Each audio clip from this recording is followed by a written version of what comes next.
We have one more person to testify, Steve Goreham. Steve, please identify yourself. Hi, Senator Stadelman. Thanks. Good afternoon, Senators. Thank you for listening to my comments today. I'm a researcher in the fields of energy and environmental policy, and I'd like to give you a little bit of national and international perspective regarding Illinois' energy policy. Illinois has a goal to achieve net zero electricity generation by 2050 with targets of 40% renewable energy by 2030 and 50% by 2040. There's been an awful lot of talk about solar today, but you all understand that commercial solar is about 1% of Illinois electricity. In 2024, Illinois electricity came 54% from nuclear, 18% from gas, 15% from coal, and 13% from wind. The CEJA mandates the decommissioning of coal and natural gas plants by 2045 and intends to replace them with wind, solar, and grid batteries. The first point I'd like to make is that if Illinois is somehow able to achieve net zero power emissions by 2050, it will not have a measurable effect on global or even national emissions. Today, Illinois emits over 180 million metric tons of carbon dioxide each year. This is less than 0.4% of global emissions. Coal provides 35% of world electricity, the largest source. More than 6,500 coal-fired power plants currently operate across the world, with another 1,000 plants in planning or under construction, dwarfing Illinois net zero efforts. Today, the U.S. is at the start of an artificial intelligence revolution.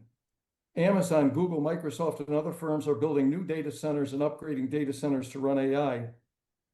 Because of the AI revolution, power systems are striving to meet huge new demand. Nuclear plants are being restarted. Coal plants that were scheduled for closure are being extended in Georgia, Indiana, Tennessee, Utah, West Virginia, and other states. Hundreds of natural gas plants are in planning or under construction. For example, Texas plans to build more than 100 new gas-fired power plants. Texas is the nation's largest wind state, with over 15,000 turbines installed. But when the new gas plants are operating, they will produce about 58 gigawatts of power. That's something more than double Illinois' output. And this will be 3 times the output of all the wind turbines in Texas that were built over the last 20 years. Meta claims to be building the largest AI center in the Western Hemisphere in northern Louisiana. When completed, the facility will use twice as much power as the city of New Orleans. The center will be powered by 3 new on-site gas-fired plants at a cost of $5 billion. The second point I'd like you to consider is that Illinois net zero efforts will use vast amounts of land and will raise power prices for Illinois residents. Wind and solar facilities use 100 times the land of coal, gas, or nuclear plants for the same average power output. Because wind and solar are spread over wide areas, they require 2 or 3 times as much transmission to be constructed. Because of intermittency and transmission needs, deployment of wind and solar increases the cost of power. European nations that have built the most wind and solar suffer the highest electricity prices. Denmark and Germany have the highest wind turbine density in the world, but their electricity prices are 3 times the United States price. Commercial scale grid batteries are very expensive.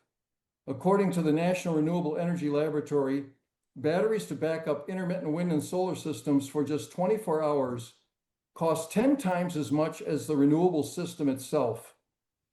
In summary, Illinois net zero policies, if somehow achieved, will not provide a significant emissions benefit, but these policies will raise power prices and use vast amounts of land for systems and transmission.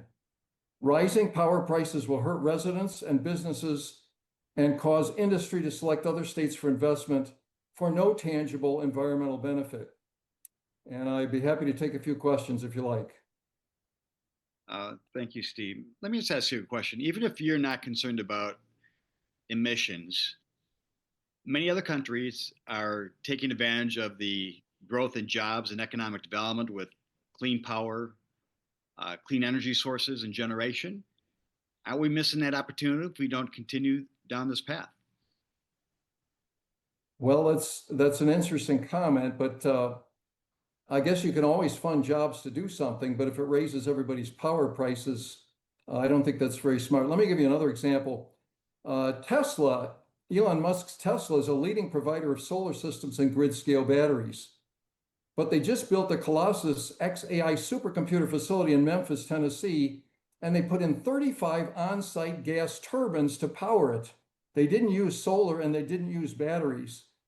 And Colossus has been built and expanded to 200,000 graphics processing units. It was built in only 6 months. They didn't even have permits for it. They now have the permits. But this is an example of what is going on around the country. So what you do with solar in Illinois is really going to have zero effect, unless it's just a jobs program, that's fine. But it's probably going to raise your power rates. I think many would dispute your characterization that it's going to increase rates, but you talk about ability to hook up and provide immediate power. I mean, I'm for all the above approach as well, but it's shown that natural gas supply chains issues can delay deployment for years because of the infrastructure. I mean, that has its own, fossil fuel industries have their own challenges regarding ramping up more production. Well, they don't need transmission because usually they're built next to metropolitan areas. They're not scattered on a ridge somewhere or far out in the farm. And again, you need 100 times the land area for renewables. So you have to build transmission, all those things. And that's what's killing the renewable industry. They're waiting for years and years and years for transmission. Also, just a quick fact check. You said it's 1% solar. I think it was quoted earlier as 14 or 15% in the state. So clearly, there's been a large growth period, and as indicated by the testimony from our businesses at the beginning of the hearing, that they've seen a huge growth in popularity and demand for solar energy. Well, my source is U.S. Department of Energy average electricity usage in 2024. And I can mail it to you and the rest of the members of the committee if you like. But those are the numbers. Wind is 13% and solar is about 1%. Commercial solar anyway. There's some rooftop that affects things, of course. Anybody else have questions? Spokesman Bright.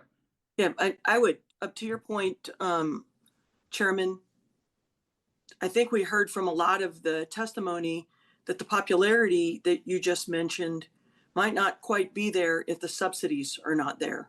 So if the subsidies are removed, this may not be such a popular form of energy when people have to take it out of their own pockets. Well, I think when emerging industries, subsidies are not unusual. And I think you try to achieve a longer term goal here of cleaner air and trying to encourage a business that has clearly room for growth. Many other countries are realizing this and be unfortunate if we don't as a country tap into the jobs and new technology that'll be arising from this industry. And I think then we would have the argument of whether nuclear is clean and whether natural gas is clean. So that has to be part of our conversation as well for future conversations and future hearings. Okay. Any other comments, questions before we wrap up our 3-hour hearing? Certainly appreciate everybody's patience and willingness to hang on the line here. So I see no other hands. So there being no further business, the Energy Committee stands adjourned. Thank you, everyone.